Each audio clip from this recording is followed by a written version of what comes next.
Olá, muito bom dia. Você que está no Facebook, na página da APMDFESP, no Facebook, seja bem-vindo.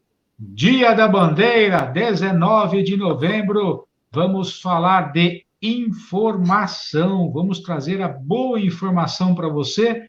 Estamos vivenciando o Novembro Azul e por isso vamos falar desta importante campanha desenvolvida no Brasil e em todo o mundo, que é o Novembro Azul. Já quero dar as boas-vindas à minha amiga Aline Pinho, que está no Departamento de Relações Públicas da APMDFESP. Bom dia, Aline, seja bem-vinda. Vamos a mais um tema tão importante no dia a dia das pessoas, não é, Aline? Bom dia, Abrão. Mais uma live. Hoje nossa live está na cor azul. Vamos aí, o nosso objetivo é chamar a importância para a conscientização e prevenção do diagnóstico precoce do câncer de próstata, né? Então, hoje, mais um assunto relevante para a gente discutir com os associados. E quem está em casa pode tirar as dúvidas, porque nós estamos com 2 convidados especiais. Bom dia. Bom dia.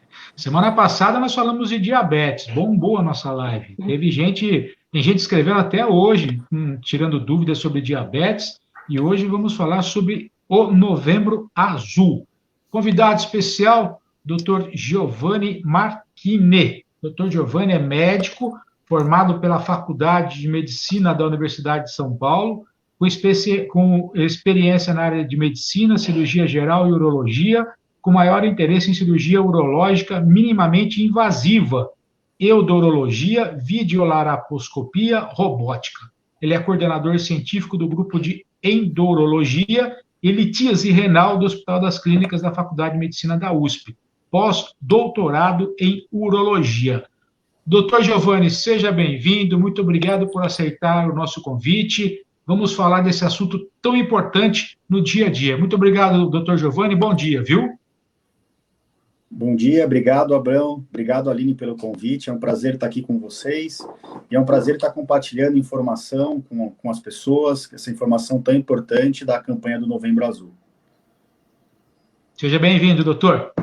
Também conosco a Rosana Aparecida da Paixão. A Rosana, ela atua na APMDFESP desde 2018, na abordagem psicodinâmica, atendendo principalmente o público adulto e idosos.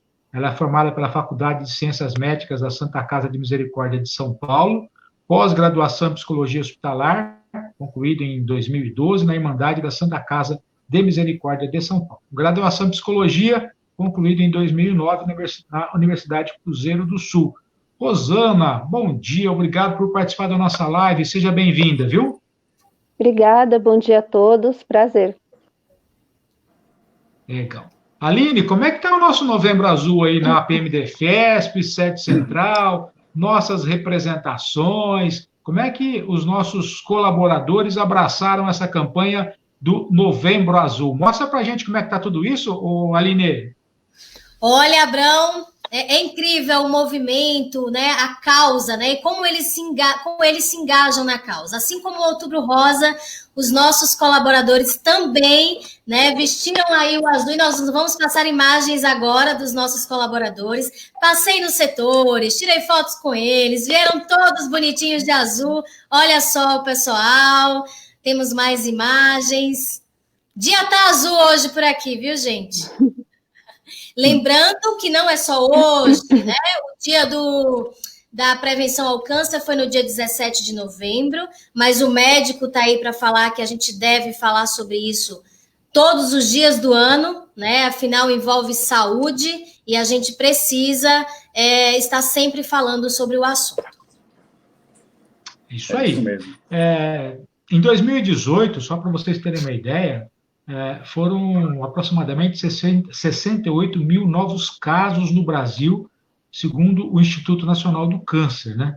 E a ideia da live de hoje, assim como as outras, é para conscientizar sobre a prevenção da doença, que é uma das mais comuns entre os homens em todo o Brasil, e vamos saber detalhe a detalhe sobre isso. Quer saber mais informações? Quer tirar suas dúvidas? Vai postando aqui na página da APMDFESP no Facebook. Quem já está por aqui é a Selma Celes, Marcelo Carvalho, Ronaldo Alexandre, Maria Isabel, José Carlos Souza, Roque Gomes, Gildeon Santos, muita gente chegando por aqui. E eu já quero começar, Aline, conversando com o doutor Giovanni. Doutor, no Brasil, nós podemos apontar alguma divulgação oficial sobre os números de diagnóstico de câncer já em 2020, assim como nos últimos anos? Há esses números, doutor? Abrão, a principal fonte que nós temos é exatamente a do INCA, né, do Instituto Nacional do Câncer, e a previsão para esse ano é que sejam feitos novamente 65 mil casos novos, diagnósticos de novos casos de câncer de próstata. Né, o câncer de próstata, realmente, como você disse, é um câncer altamente prevalente, é o câncer mais... nessas estatísticas, quando você vai ver a prevalência de câncer, se você puder ir passando, Aline, a prevalência do câncer sempre ela é considerada sem se contar o câncer de pele não melanoma, né, que é um câncer muito prevalente, tanto para homens quanto para mulheres. Nesse gráfico que vocês estão olhando, mostra como o câncer de próstata aumenta na linha de baixo e a idade. Então, com o passar da idade, mais e mais homens têm câncer de próstata. Pode passar o próximo. E aí, aqui dá para vocês verem que a previsão esse ano do INCA é de 65 mil novos casos. Então, o câncer de próstata, ele é disparado o câncer mais comum no sexo masculino, é o câncer mais prevalente em termos de número, fica à frente de todos os outros tipos de câncer. E, em termos de mortalidade, ele é o segundo que mais mata. Se puder passar no próximo slide, o câncer que mais mata no Brasil ainda é o câncer de pulmão. Na verdade, eles agregam o câncer de pulmão junto com o de brônquio, e o câncer de próstata é o que mais mata. 13% dos óbitos por tumor por ano são de câncer de próstata. E esse é um slide da Sociedade Brasileira de Urologia do ano passado, que mostra que um a cada 6 homens no Brasil vai ter câncer de próstata em algum momento da vida, e 1 a cada 36 homens pode falecer dessa doença. Uma doença que é totalmente tratável, então a gente tem que mudar esses números.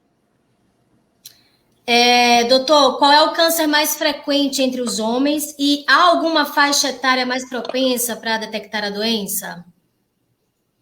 Pode passar o próximo slide. O câncer de próstata ele é o mais comum entre os homens. Esse aqui é um slide americano. Dá para ver aqui, ó, em a setinha vermelha, está mostrando o câncer de próstata. E na década de 70 e de 80, como a gente não tinha ainda como fazer o rastreamento, a mortalidade era altíssima. Não só proporcionalmente aos outros cânceres, mas dentro da própria diagnóstico. Se fazia o diagnóstico do tumor numa fase muito tardia. Pode passar o próximo slide. Depois que a gente começou a fazer o rastreamento, que surgiu o exame do PSA, que a gente vai comentar mais para frente, a gente começou a fazer mais diagnóstico mais precoce. Então, a taxa de mortalidade foi caindo. É o câncer mais prevalente no homem, tirando o câncer de pele não melanoma, que não entra nas estatísticas globais.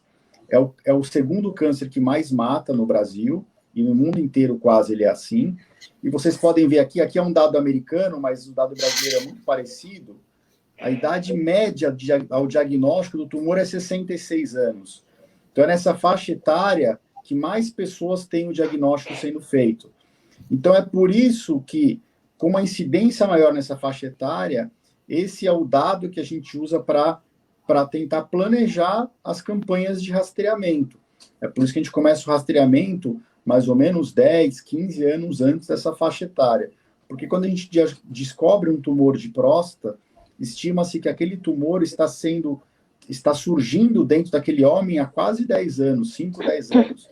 Depende do tipo de tumor, da agressividade, mas é mais ou menos esse é o raciocínio. Então, a principal faixa etária é isso. Quanto maior a idade, maior a chance de você ter câncer de próstata, mas a maior parte dos homens são diagnosticados com tumores, dos que são diagnosticados, entre 55 e 65 anos. Essa que é a nossa realidade no país. Doutor, o Antônio Neto faz uma pergunta. Ele quer saber em relação ao câncer no aparelho respiratório, o câncer, no caso, pulmonar. Existem alguns números em relação a isso, doutor Giovanni? O câncer de pulmão, ele está todos os anos entre os 3 mais frequentes e ele é sempre o que mais mata. Porque, infelizmente, a gente vai discutir mais para frente, e isso é até uma discussão importante da gente trazer aqui, tá? A gente não tem exame de rastreamento para todos os cânceres. Por que a gente não tem?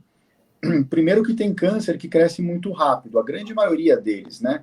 O câncer de próstata, o câncer de mama, são cânceres que de um ano para outro eles podem avançar, mas eles não avançam muito rapidamente na agressividade. É lógico que a gente tem, cada caso é um caso, tem que ficar bem claro aqui, né? Não é para ficar esperando, deixar de fazer o rastreamento.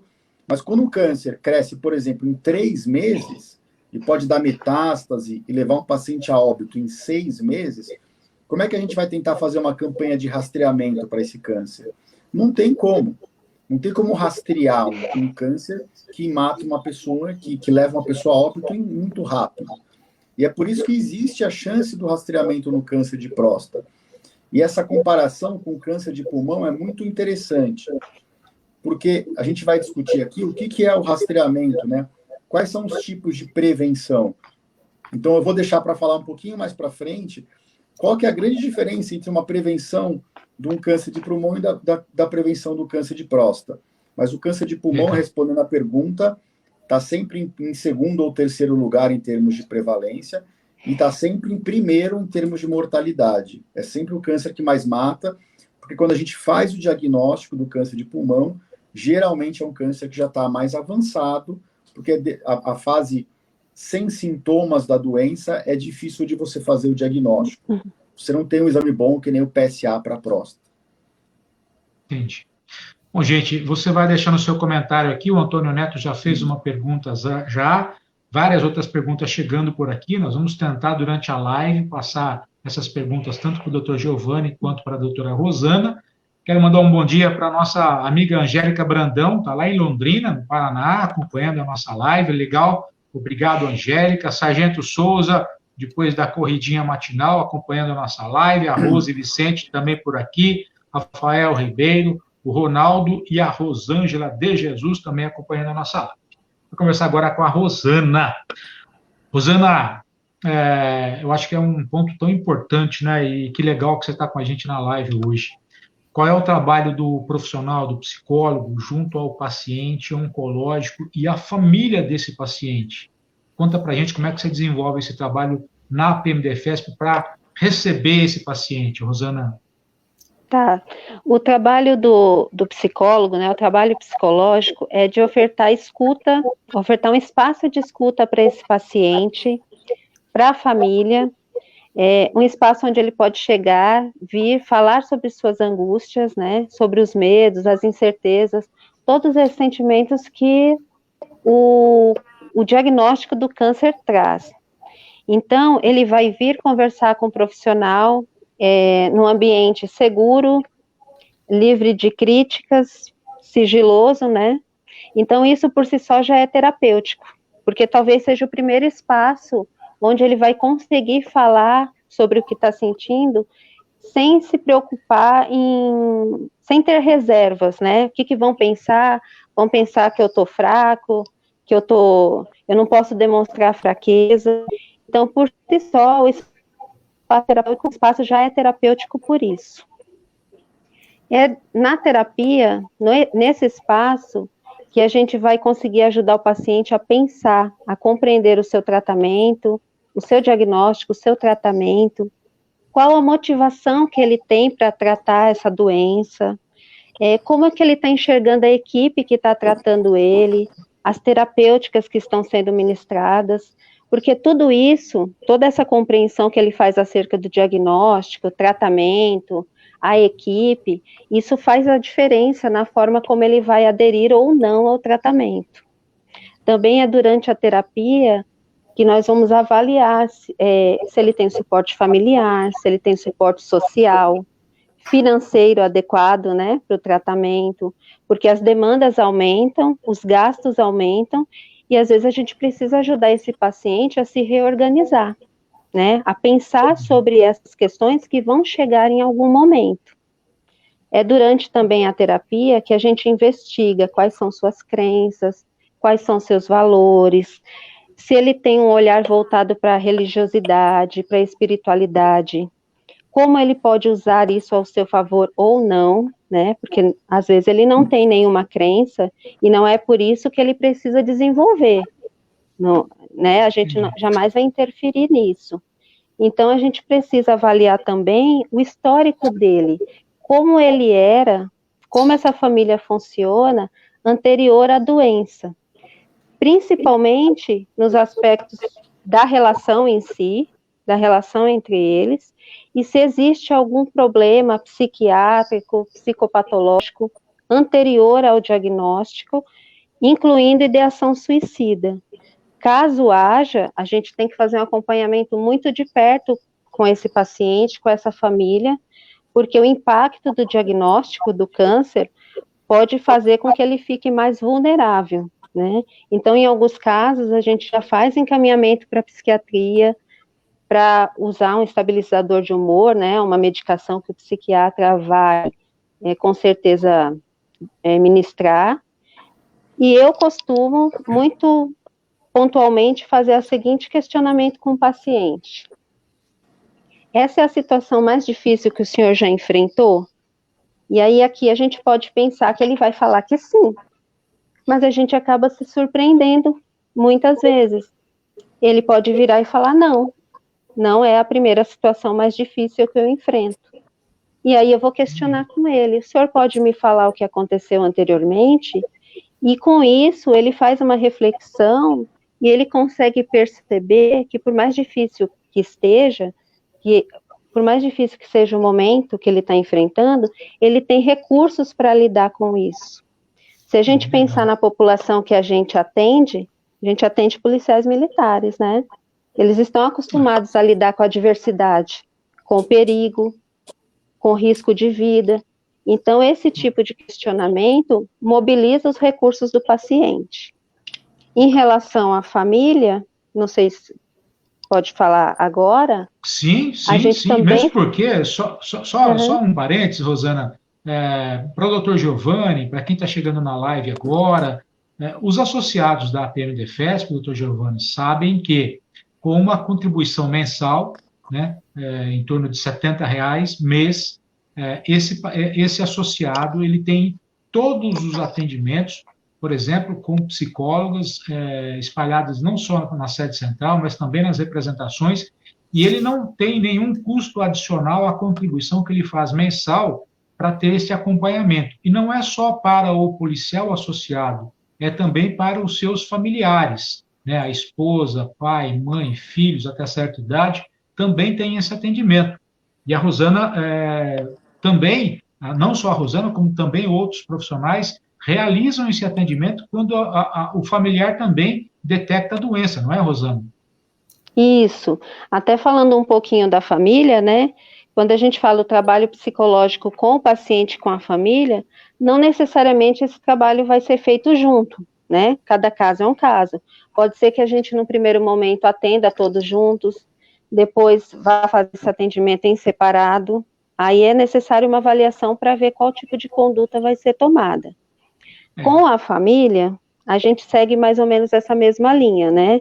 Ofertar um espaço de escuta para a expressão das emoções, porque o diagnóstico do câncer, ele traz uma desestrutura, muitas vezes. Então, além de ofertar esse espaço de escuta, a gente ajuda essa família à reestruturação, né? O que eu quero dizer com isso? Às vezes, coisas simples do dia a dia, a família está tão impactada, está tão mobilizada, que ela não consegue dar conta. Então, essa família vem para o atendimento e começa a falar das demandas do dia a dia, não necessariamente da doença, e aí fala, eu tenho que levar o meu filho na escola, eu tenho que levar o meu esposo para fazer o tratamento, e eu tenho que trabalhar ainda hoje.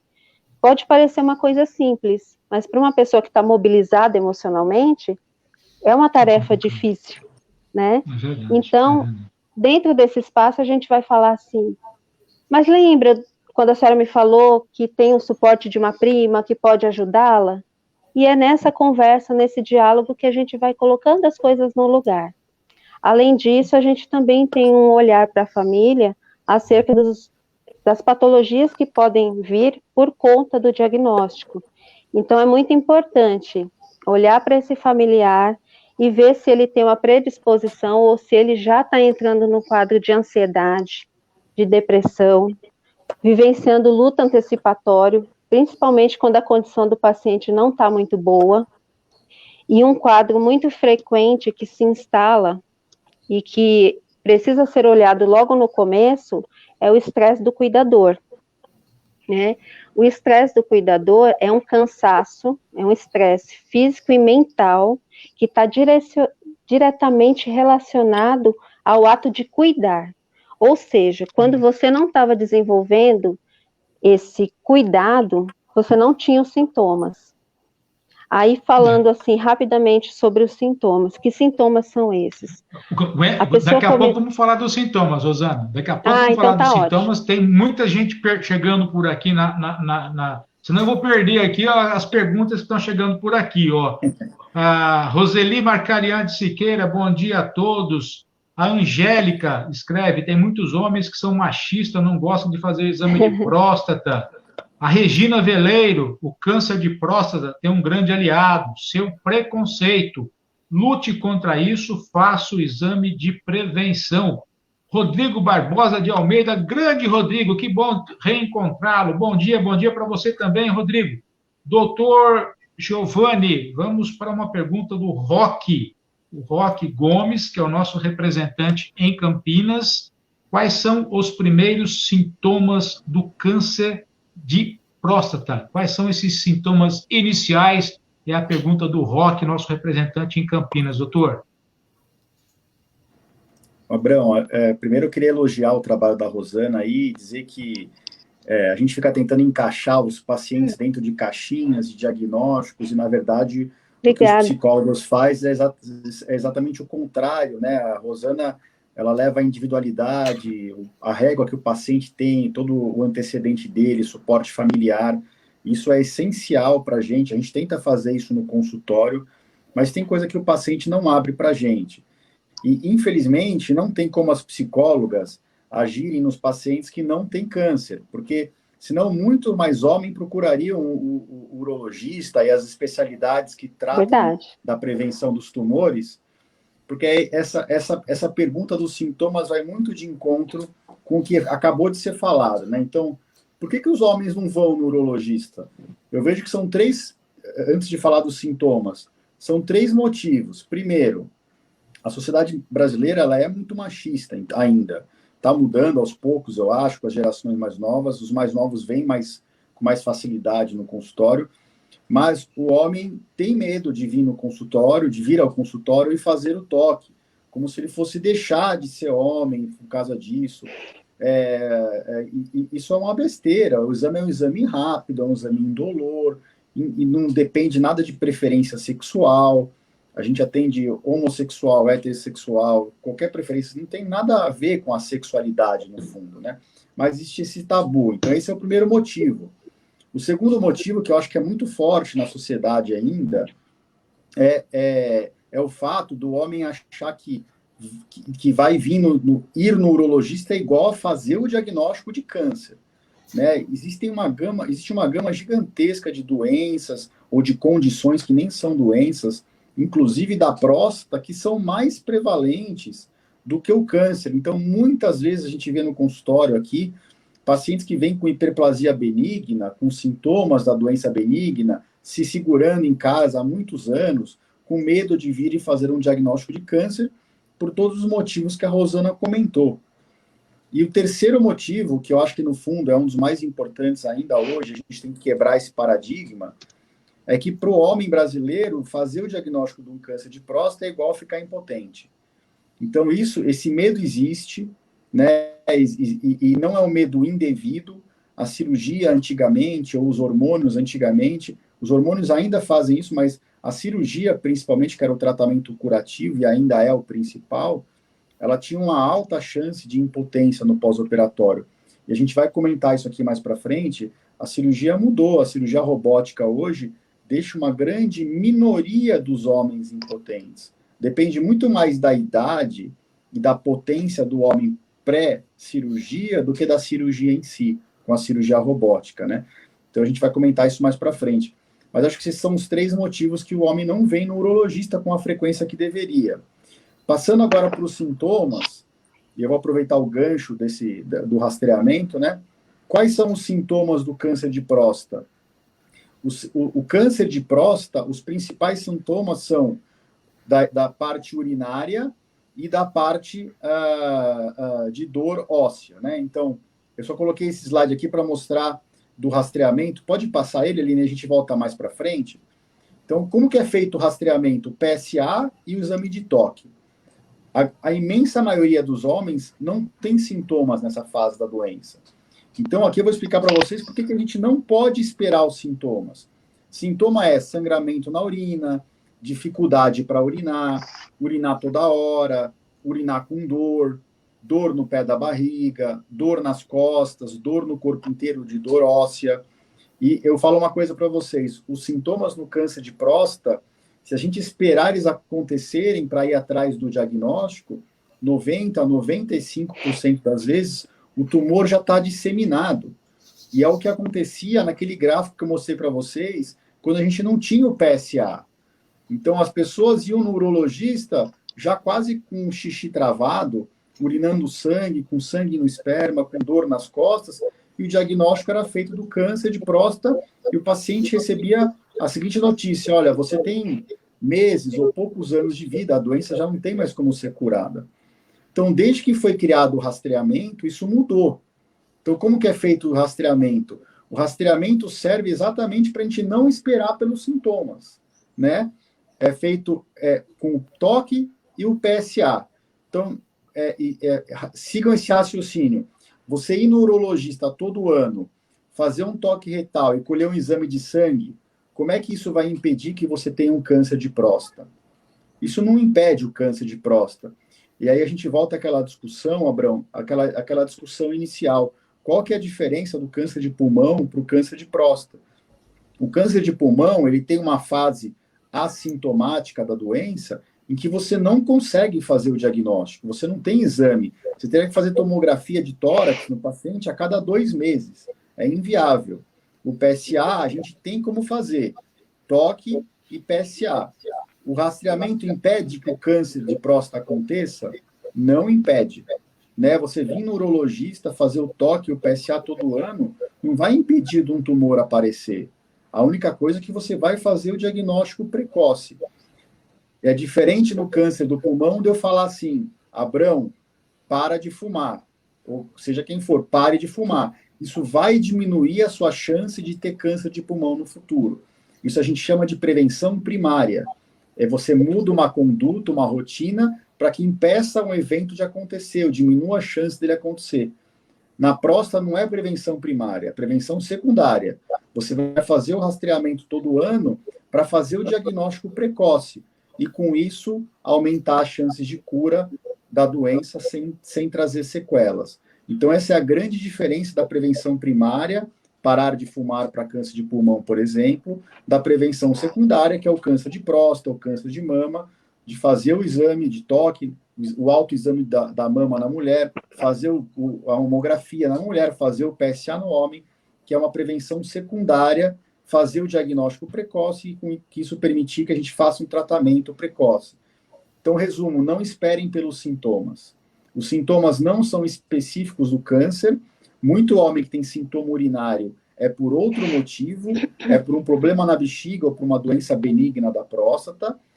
E os sintomas no câncer de próstata só vem na doença avançada. Ou seja, façam o rastreamento. O rastreamento não é baseado em sintomas, é baseado na idade. Né? Então, é por isso que a gente tem uma idade para começar o rastreamento. Tá? Então, essa pergunta é super importante. O homem fica esperando ter sintoma para ir no urologista. Isso é totalmente errado, tá, gente? Então, tem que ir a partir de uma certa idade, não dos sintomas. O doutor Giovanni comentou aí, Abrão, né, sobre os principais sintomas, falou também da questão da prevenção, né, quanto antes melhor, não precisa esperar os sintomas chegar para ir ao urologista fazer a prevenção, e acabou falando também de alguns exames, né, doutor Giovanni. Eu queria saber da Rosana, na visão de psicóloga dela, como é que você vê essa questão do preconceito? Porque ainda existe, o doutor Giovanni citou aí na fala dele, né? Os nossos comentários também abordaram aqui a questão do preconceito. Você, na sua visão de psicóloga, por que isso ainda acontece? Então, o câncer, ele já é uma doença que é cercada de tabus e de preconceitos, independente de qual câncer seja, né? Quando você fala do câncer, você já remete à ideia de dor, de procedimentos dolorosos e de morte, aquela morte lenta, solitária. Então, por si só, as pessoas já evitam falar sobre o câncer. No caso do câncer de próstata, o preconceito não começa no diagnóstico, como o doutor falou, o preconceito começa em ir fazer os exames. Então, eu acho que está muito relacionado ao que o doutor falou, a questão da masculinidade, a questão do machismo que ainda impera, né? A gente, desde cedo, as meninas são acostumadas, elas são até incentivadas a expressar as emoções. Se está doendo, busca ajuda. Tem sempre alguém para ajudar uma mulher. No caso do homem, não. Não chora. Isso passa, não está doendo tanto assim. Deixa disso. Então, não é bem visto ainda, mesmo com todas as campanhas de conscientização, o homem fazer exames preventivos. No caso da mulher, os exames preventivos também são invasivos, alguns são dolorosos, e, no entanto, elas são incentivadas a fazer. A sociedade dá um ok para isso, né? Os homens, não, é diferente. Eu vou fazer um exame de toque e como é que eu vou ser visto pela minha esposa? O que os meus amigos vão falar? Será que não vai afetar a minha masculinidade? Como eu vou me encarar depois do exame? Até eu estava olhando uma pesquisa, acho que de 2019, do INCA, que fala que 80% dos homens que chegam para fazer os exames rejeitam o toque retal, o que é um complicador ali para o diagnóstico. E um outro fato interessante é que dessa porcentagem que chega no consultório, uma grande parcela foi por incentivo, até por uma certa, como é que eu posso dizer? A esposa fez uma pressão para que o marido fosse, né? Para ver a importância da mulher. Né, Rosa? Quase empurrando, literalmente, né? Então eles vão para evitar um problema em casa, digamos assim. E aí eles vão, fazem o diagnóstico, a contragosto acaba fazendo toque retal, e aí a gente percebe a importância da mulher na conscientização, né? Na conscientização desse esposo, desse companheiro, em ir buscar ajuda. Porque para ela é muito mais fácil, ela lida muito melhor com isso. Além disso, ele tem medo de buscar, de fazer o exame, e ele tem medo do diagnóstico, porque ele associa que vai ficar impotente. Mesmo que seja de uma forma transitória, ele associa a impotência, a disfunção, e aí ele acaba não indo. Uma pena, falta de informação, né? Falta de Isso que a Rosana falou é muito verdade, né? Tem algumas pesquisas que mostram que 60% a 70% das consultas urológicas dos homens são marcados por alguma mulher da família, ou a esposa, ou a filha, ou a mãe, né? E na consulta a gente tenta explicar a importância do toque, né?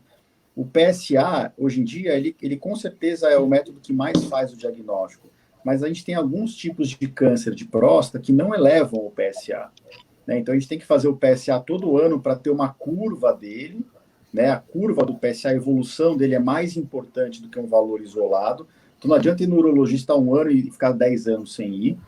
E aí a gente conscientiza que o toque é para identificar áreas endurecidas, nódulos, que indicariam uma biópsia, que o PSA alterado ou o toque alterado indicam uma biópsia da próstata para fazer uma análise da glândula, da histologia da lesão, para ver se tem tumor ou não. E esse medo da próstata de ficar impotente, a maioria dos homens que têm doença benigna também ainda acham que vão ficar impotente. E a doença benigna nunca deixou ninguém impotente cirurgicamente. A raspagem de próstata, que é a ressecção transuretral de próstata, aquela cirurgia pelo canal, para abrir o canal em homens que não estão urinando bem, que a doença benigna, inclusive, é muito mais prevalente do que o câncer, essa doença não influencia na perda de urina nem na sexualidade. Não fica impotente, nem quase nenhuma chance. Então, a gente tem que conscientizar os homens disso, né? Então, isso que a Rosana falou é importantíssimo. Tem uma pergunta aqui, doutor Giovanni. O senhor falou em PSA, o Ronaldo escreve aqui, o Ronaldo Alexandre. Se o PSA está normal, é uma garantia de estar normal mesmo ou eu tenho que fazer o teste retal? É a pergunta do Ronaldo Alexandre. Tem que fazer o toque. Por quê? Porque quanto mais mutação a célula do câncer sofrer, menos... Isso vale para qualquer tipo de tumor, né? A gente fala assim, quanto mais indiferenciada é a célula, e existe uma classificação na próstata que vai de 6 a 10, então quanto mais a célula mudou de cara, o câncer que apareceu tem pouca característica da célula de origem, menos vai funcionar que nem a célula de origem. Então, o PSA, que é o antígeno prostático específico, como o próprio nome diz, ele é específico da próstata, ele não é específico do câncer. Então, homens que têm a próstata grande, o PSA sobe. Homens que têm infecção na próstata, o PSA sobe. A gente vê que homens que andam muito de moto, bicicleta, que são esportistas, às vezes eles têm o PSA um pouquinho mais alto. Por isso que é importante o PSA todos os anos. Mas se a pessoa desenvolve um câncer de próstata, de uma célula muscular dentro da próstata, ou mesmo de uma célula glandular, que é o mais comum, mas essa célula é muito diferente da glândula inicial, é uma célula que não vai produzir muito PSA. Então, quanto mais alto o tipo de tumor, a gente chama de Gleason, a classificação, às vezes o câncer de próstata Gleason 9, 10, que são os mais avançados nesse tipo de célula, eles produzem menos PSA. Então, não adianta ficar olhando só o PSA. Lógico que o PSA hoje é a maior causa de diagnóstico, até por todo o preconceito do toque, mas o toque serve para identificar esses tumores que são menos frequentes, que não sobem o PSA, e muitas vezes são tumores até mais graves. O Fê, VJ, escreve aqui sobre a questão do tratamento. Daqui a pouco nós vamos falar sobre o tratamento. Obrigado pela sua mensagem, Fê, VJ. Deixa eu tentar respondendo muita gente que está chegando por aqui, mas é muita gente. A Roseli Marcarian.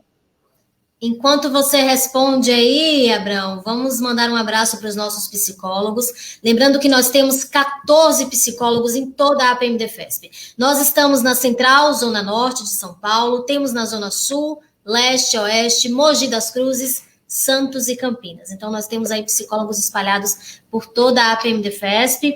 E hoje quem está conosco é a Rosana Paixão. Nós temos a Aldirene lá em Campinas, a Amanda Sestito na sede, o Antônio Ferreira, que é coordenador de psicologia aqui na sede também, a Carolina Tchaquerian, que é psicopedagoga, faz um trabalho belíssimo com as crianças, filhos de policiais militares, a Luciana Vasquez na sede há mais de 15 anos com a gente, né, Abrão? A Selma Celes na sede, Rosana que está com a gente, e a Maria Conceição. A gente vai ter neuropsicóloga o ano que vem aqui na APMDFESP. Nós temos também a Andressa Damer, na Regional de Campinas, a Audrey, Regional de Santos, Bianca Carolyn, na Regional Sul, Denise em Mogi das Cruzes, Flávia na Regional Oeste, e a Irene na Regional Leste. Então, é uma equipe aí espalhada por toda a APMDFESP, Abraão. Profissionais espalhados por toda a APMDFESP, psicólogos, outros profissionais, terapeutas, outros profissionais também. Hoje estamos falando sobre o Novembro Azul, câncer de próstata. Doutor Giovanni é nosso convidado, doutora Rosana também. Muitas perguntas chegando por aqui e uma para atender muita gente. Doutor Giovanni, como prevenir essa doença, doutor Giovanni? Quais são as dicas de prevenção? Então, os principais fatores de risco, na verdade, são antecedente familiar positivo, e a gente sabe que, de vários estudos científicos, indivíduos da raça negra têm uma prevalência maior e uma incidência maior de tumores mais graves, tá?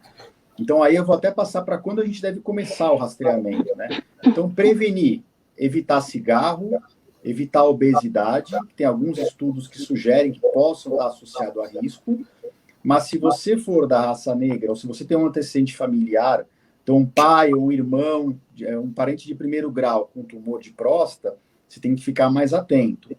Quando que a gente começa o rastreamento? A gente começa em todos os homens com 50 anos. Por que 50 anos? É aquele gráfico que eu mostrei. Se a Aline puder mostrar de novo. Geralmente, a idade média ao diagnóstico é dos 55 aos 75 anos. Pode voltar um pouquinho mais, Aline? Mais um. É isso aí. Então, como o diagnóstico, a idade média é 65 anos, a gente tenta antecipar isso, até para descobrir a doença numa fase assintomática, sem sintomas, e uma fase curável. Então, todo homem acima dos 50 anos deve fazer o toque e o PSA com o urologista.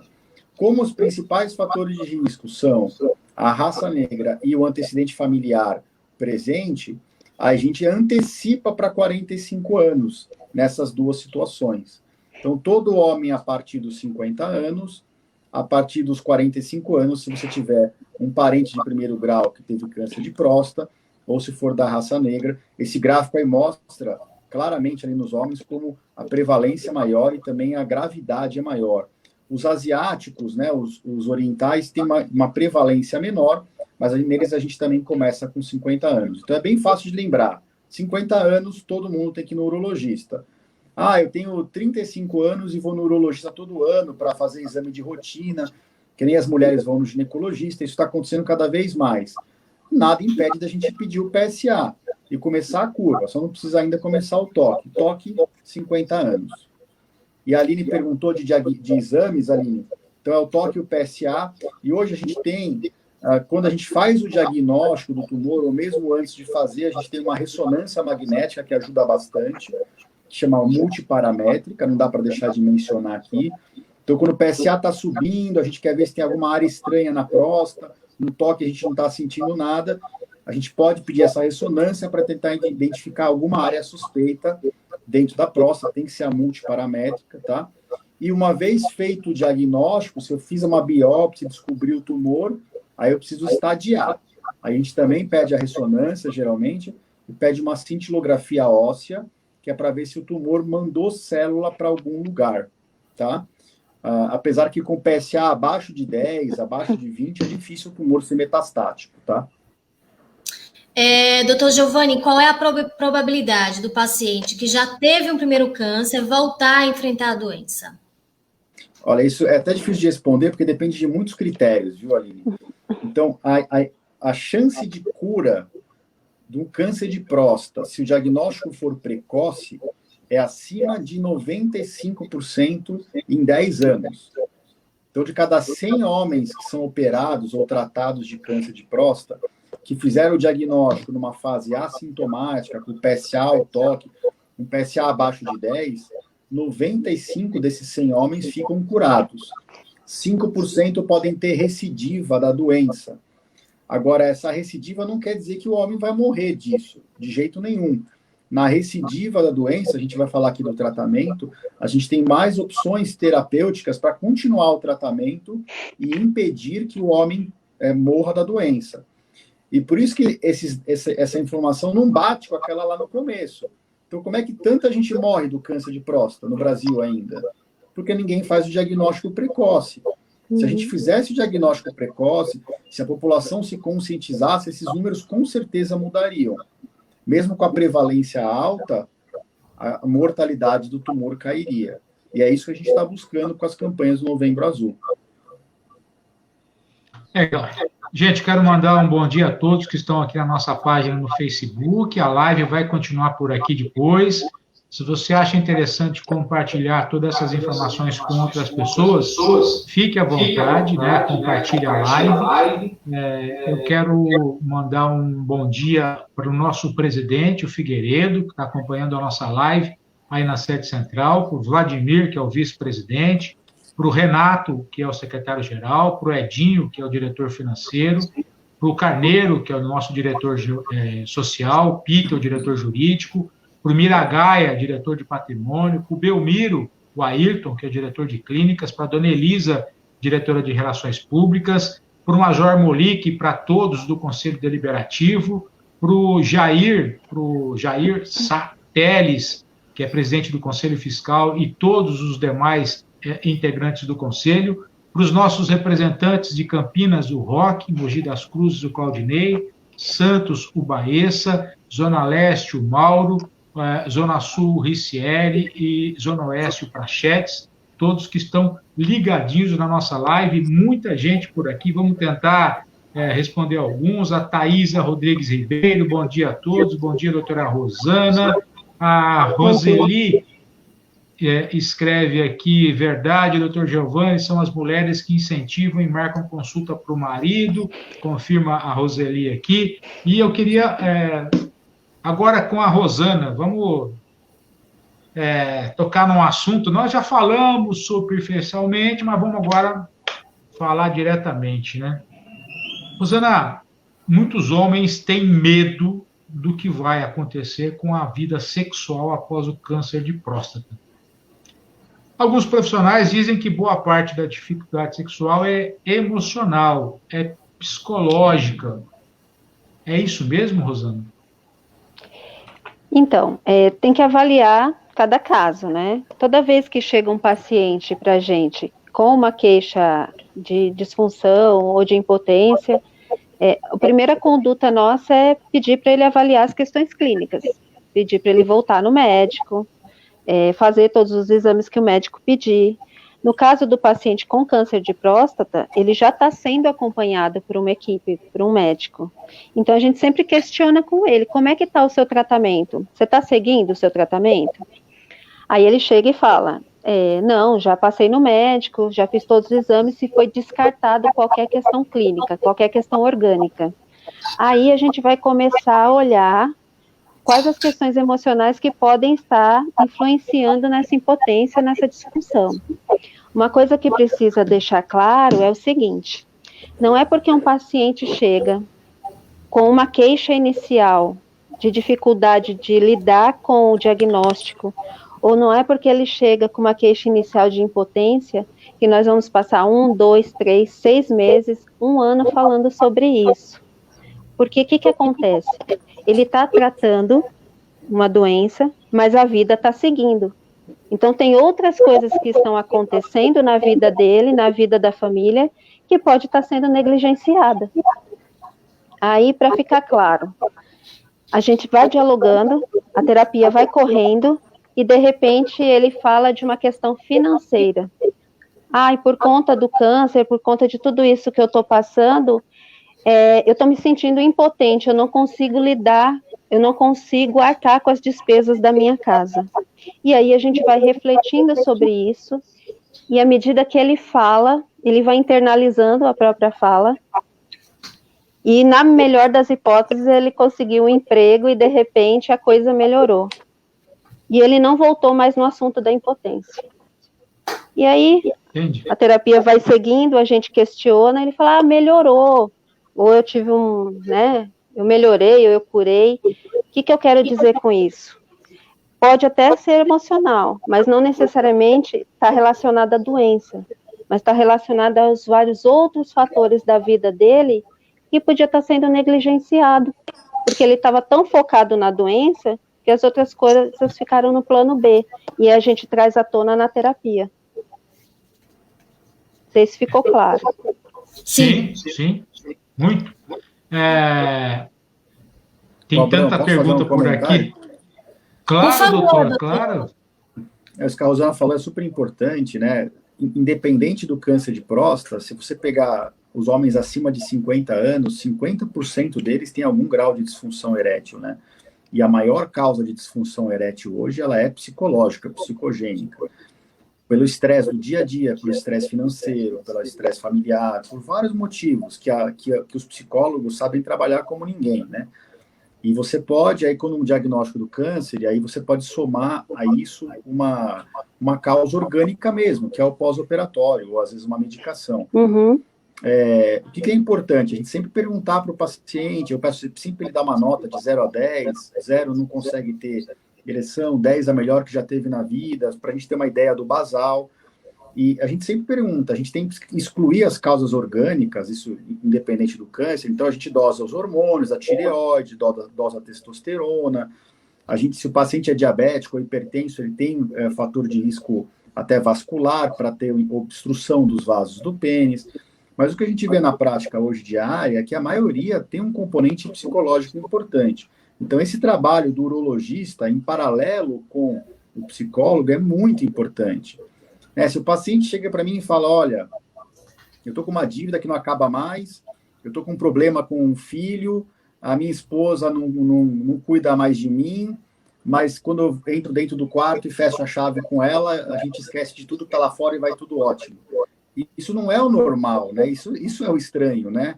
As coisas de fora refletem na vida sexual, não tem como E não é que você vai pensar na hora, estou no meio da relação sexual, eu vou lembrar de uma dívida. Não, às vezes é uma coisa subliminar, inconsciente.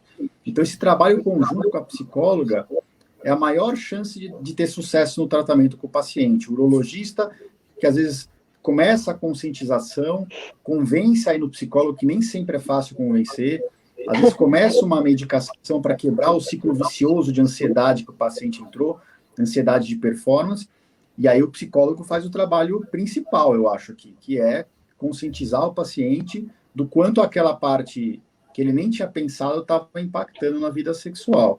E aí, realmente, o tratamento do câncer de próstata pode impactar isso, né? A gente vai falar aqui, mas os tratamentos podem ter uma consequência ruim. Então, na verdade, você está somando mais um fator de potencial dificuldade de ereção para o paciente. Então, isso tem que ficar bem claro. Se eu opero um paciente de 50 anos que dá nota 9 para a ereção, e eu vejo que o psicológico está bem em dia, a chance dele ficar potente depois de uma cirurgia robótica é maior do que num paciente de 65 anos, que quando eu pergunto já me dá uma ereção nota 4 com remédio, e que está com a vida meio bagunçada. Então, aí não dá para a gente pôr a culpa no tratamento, né? Tem todo um histórico do paciente que tem que ser levado em consideração. Nessa parte, o trabalho da psicóloga é essencial. Não dá para a gente fazer isso sozinho, nem deve. Doutor, o senhor falou em tratamento, né? Quais são os principais tratamentos? Quanto tempo pode durar esses tratamentos no câncer de próstata? Tá ótimo. Aline, posso te pedir só um favor? Você volta um slide para mim? Ó, isso aqui eu fiz questão de trazer para vocês. Tem muita gente que fala, as campanhas de conscientização não funcionam. A gente tem 2 grandes indícios que funcionam para levar mais pessoas ao médico. É lógico que o certo era fazer isso todo mês, né, gente? Aqui não tem como focar em todas as doenças todos os meses, né?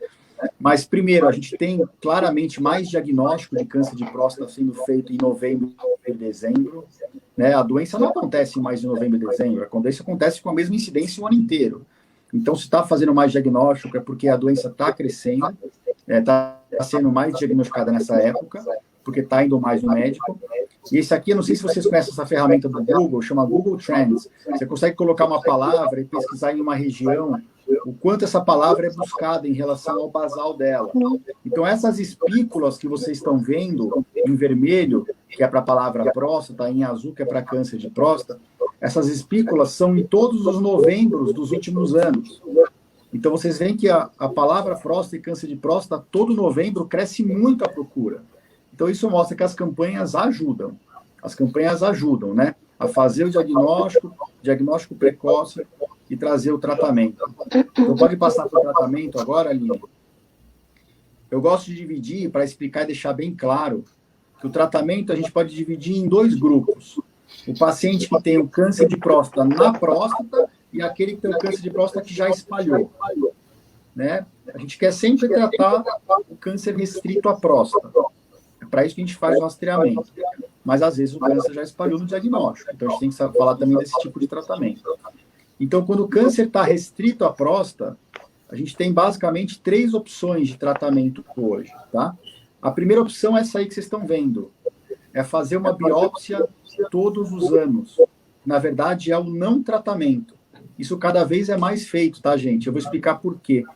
O câncer de próstata muito inicial, quando no toque a gente não pega o câncer, a bolinha, o tumor é muito pequeno, não aparece no toque. o PSA do paciente no sangue está abaixo de 10, e você faz a biópsia, descobre um tumor que a gente classifica como tipo 6, que é a classificação de Gleason, que vai de 6 a 10, tá? 6 parece um número alto, mas é o primeiro, tá? Então, a gente está autorizado a propor para o paciente um tratamento que chama vigilância ativa. É vigilância porque a gente está vigiando o tumor, e ativo porque todo ano tem que fazer o toque, o PSA e a biópsia. Por quê? Porque se o tumor mudar de cara, se o PSA subir, se o tumor ficar tipo 7 ou o número mais alto até 10, ou se o toque a gente começar a sentir a bolinha, o tumor, o nódulo, aí a gente tem que passar para uma opção de tratamento mesmo, não ficar mais só vigiando.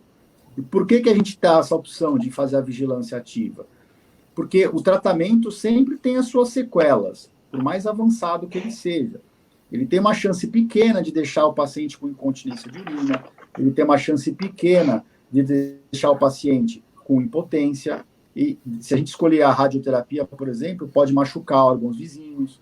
Então, a gente, na tentativa de não expor os pacientes ao risco, quando o tumor é muito inicial, esse tumor, às vezes, a gente acompanha paciente por 15 anos com câncer de próstata que não muda de cara, e ele morre de outros motivos, com 90, 100 anos, com doença cardiovascular ou morte natural, um câncer lá que nunca deu problema para ele. Então, quando o câncer é muito inicial, a gente está autorizado a propor a vigilância ativa, tá? Agora, se o paciente fala, não, eu quero ser tratado, eu quero ser curado, eu não vou conseguir conviver com isso dentro de mim, acho que até a Rosana pode falar melhor sobre isso. A gente sabe que quando a gente coloca um paciente em vigilância ativa, 50% deles desistem da vigilância em 5 anos e 70% em 7 anos. Ou porque desistiu, porque psicologicamente ele não suportou, ou porque realmente o tumor mudou de cara. Mas quando a gente vai para um tratamento curativo, a gente tem duas opções, ou a cirurgia ou a radioterapia. E o objetivo do tratamento é esse que está exposto no slide. A cura, sempre manter a cura, manter a continência da urina e manter a potência. Então, quais são as duas opções de tratamento que eu tenho? A primeira é a radioterapia. Pode passar, Aline? O que é a radioterapia? Esse aí eu vou falar mais para frente, pode passar também. Então, a radioterapia, o radioterapeuta, a gente encaminha, né? O radioterapeuta localiza a próstata e ele faz uma radiação específica nessa área.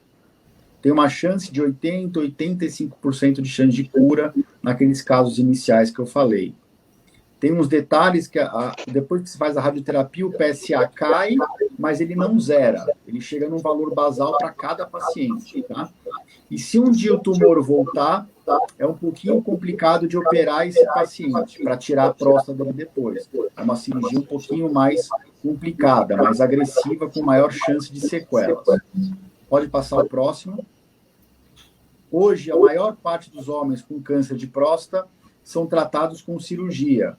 Antigamente, a gente tinha a cirurgia robótica, depois surgiu a cirurgia aberta, surgiu a vídeo, e hoje a gente faz, na imensa maioria dos casos, em quase todos, a cirurgia robótica, que é uma cirurgia por vídeo, mas um pouco mais avançada. A gente acopla o robô no paciente, e o urologista opera o paciente do console, que nem na foto aí, e essa cirurgia tem mais de 90% ou 95% de chance de cura. Tem chance de ficar com incontinência urinária? Tem. Nas séries mais atuais, 2% a 3%. Então, de cada 100 homens que são operados, 2 a 3 podem ficar gotejando urina depois do pós-operatório, depois de 6 meses de cirurgia. E tem uma chance de 10% a 20% de chance de impotência, mas que depende muito do pré-cirurgia, que nem a gente comentou aqui, tá? Então, essas são as duas opções de tratamento curativo. Uma das vantagens da cirurgia é que a chance de cura é um pouquinho maior. Uma segunda vantagem é o PSA tem que zerar, tem que ficar zero depois da cirurgia. Qualquer valor diferente de zero quer dizer que o tumor pode estar voltando. E a terceira vantagem é, se o tumor voltar, eu posso fazer radiação na área operada. E mesmo assim curar o paciente, com menos sequelas do que quando é o inverso. Já que alguém mandou alguma dúvida sobre o tratamento curativo, Gabriel? Doutor, É que o Facebook vai sumindo com as perguntas aqui. Deixa eu achar uma do Fê aqui, que o Fê tinha feito aqui. Em caso do câncer de próstata, há possibilidade de ser retirada alguma parte da área? Existe possibilidade de tratar sem mexer fisicamente? O senhor acabou de responder para o Fê isso agora com esse seu comentário.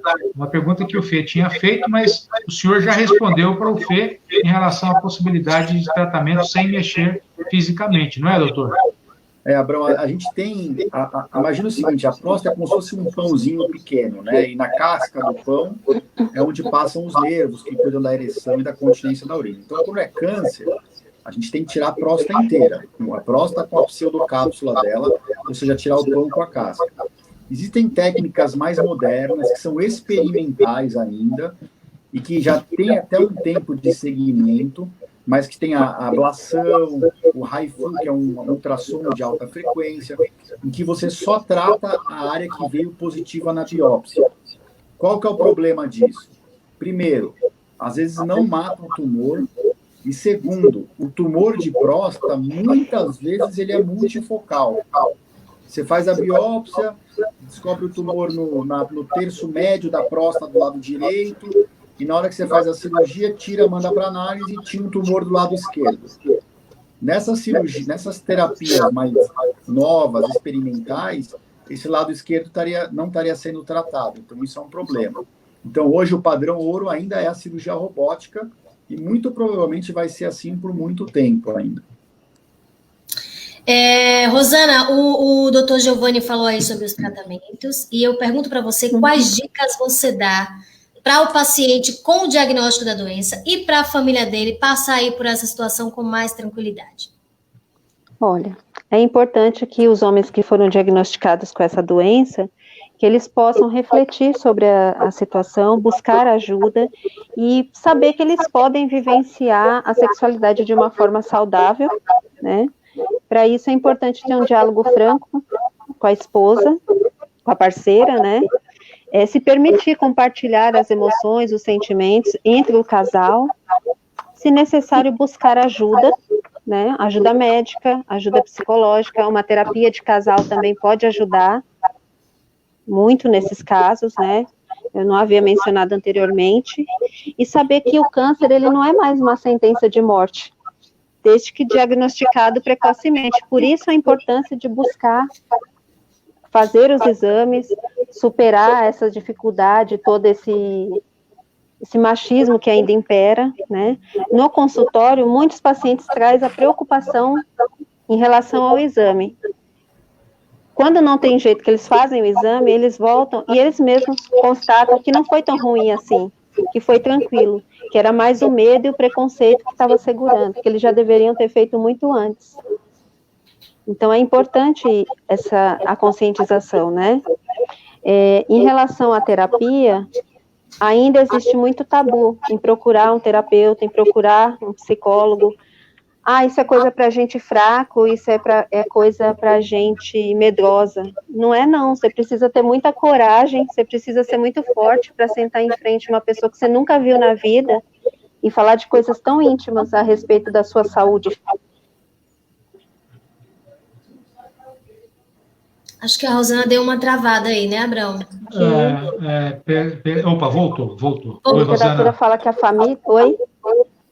Pode continuar, Rosana.